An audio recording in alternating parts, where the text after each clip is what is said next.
I lied. I do know exactly what's going on. So this is something I was going to show later, but I did it by accident early. So when I hit the tab here, it said get projects. But what I was thinking we were doing is saying get. So let's try this. So if I change this to get instead of get projects, so the generic get, and I save this. Now, saving in .NET is not the same as saving in React. It doesn't just automatically update the project. I need to stop it from running and rerun with the new build. So .NET run with the new build. Let's see.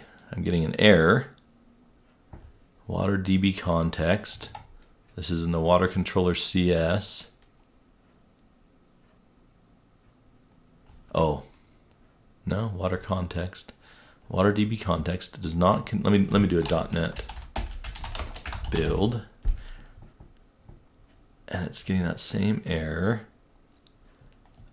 So I don't see an error in here, and so if we're seeing that again, if we want to debug, then we can run this way, but we can also say build solution, which will not run the project. It will just build our project for us, and if there's an error,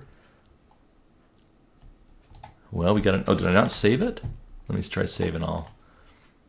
We'll get it to work one way or the other. Let's try again. So let me close. I've got PowerShell and PowerShell open. I don't need a bunch of them open. Right click on the project, open in terminal. Okay, so let's try again a .NET run from the folder that has the CSproj file in it. And this one ran fine. So I think it just wasn't that I'd saved maybe. All right, I'll highlight, not Control-C, I'll right-click to copy, and then up here in the browser, we'll go back to our page, which is going to be the same thing. Is it the same location? I won't even change the browser if it is. 5276 it is. So I'm going to click on this, and sure enough, we get a different method, or a different error, so that's good. Not exactly what I wanted, but it's saying the data is null at ordinal 1. The method can't be called on null values. Something we're getting is not, do we have data in there? And so I'm going to put a stop here on the program. Oh, well, let's put a stop. This is where I like to separate out these processes. So create a var called something, and put that there, and then return something instead, so that it's not happening in the return statement. We're not executing anything in the return statement. I'll put a stop on here, and then run this using the run button because I want it to stop. With the .NET run, it won't do that. So we're going to run this.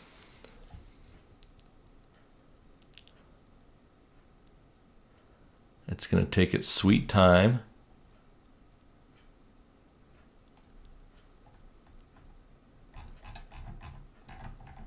And it's getting a bunch of errors. So this is unusual. This was not planned. But always good to have these sessions where we get an error, other than extends the videos out a little bit. But hopefully it's helpful. So what I'm going to do is I'm going to clean the solution.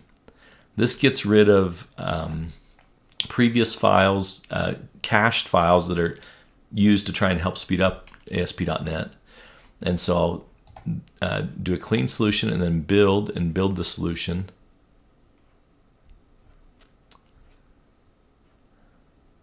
So it says that these are non-nullable properties, and maybe that's the issue. That's right, man. Okay, this is good. Sorry, rookie mistake. If you're in Java and you say, public whatever, it assumes it's not required. And if you're in C#, like we are, then on the project, if we don't put a question mark on here, it assumes it is required. So I needed to make all of these statements nullable, and that's why we weren't matching the data.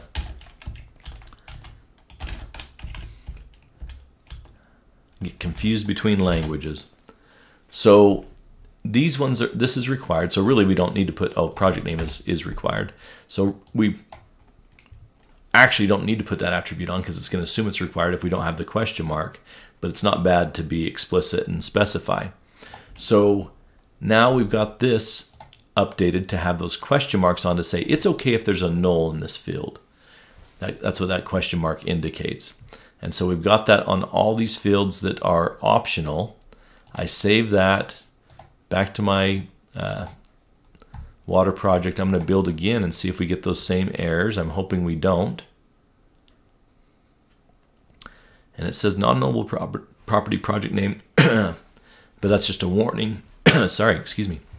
That's just a warning saying that, but see, it's doing the same thing. Whenever it refers to these bin folders and object folders, it has to do with these cached files. So I did a clean solution, right? Let me clean again. Unable to delete a bunch of stuff, and notice it's in the bin folder. And so this is as good a time as any to show you this. I was not expecting any of this as we got into this project. But as I come in here and look at, so in my desktop, I go into the water project, I go into that back end portion, then in there's these object and bin folders, and sometimes they get messed up. And so whenever I'm seeing these errors that contain anything about object or bin, we just delete those folders. Now we're not going to be able to do it while the project's open, so I'll have to close out of it. Delete those folders.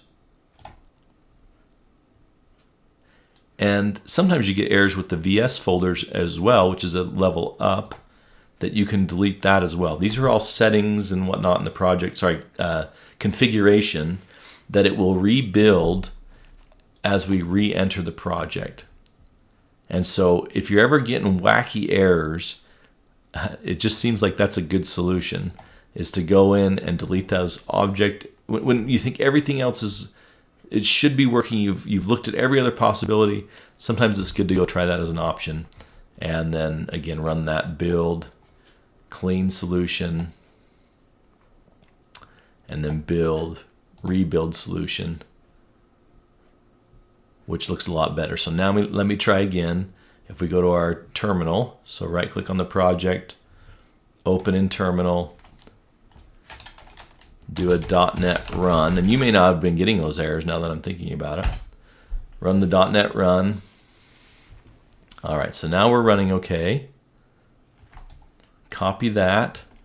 We're to that same address, using that same, there we go. There's our data. Whew.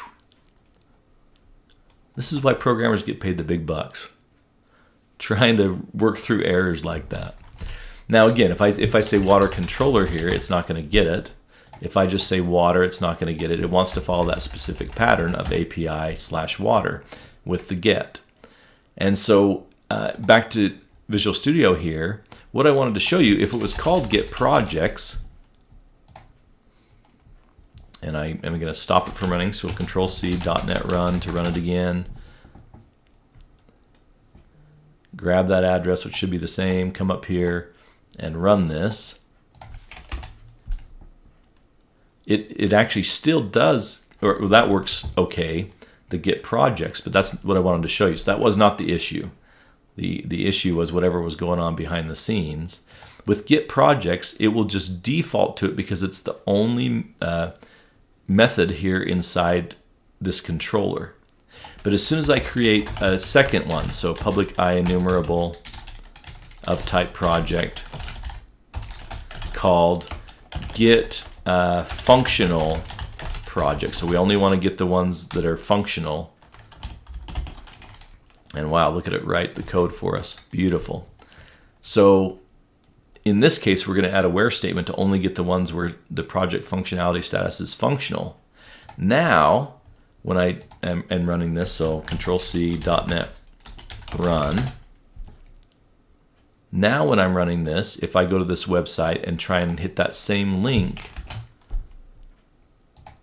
I didn't get an error. All right. Today's a great day so far. Oh, the things I'm wanting to work are not working, and the things I'm not wanting to work are working. And so we're going to work through this little idea in the next video. Spencer out.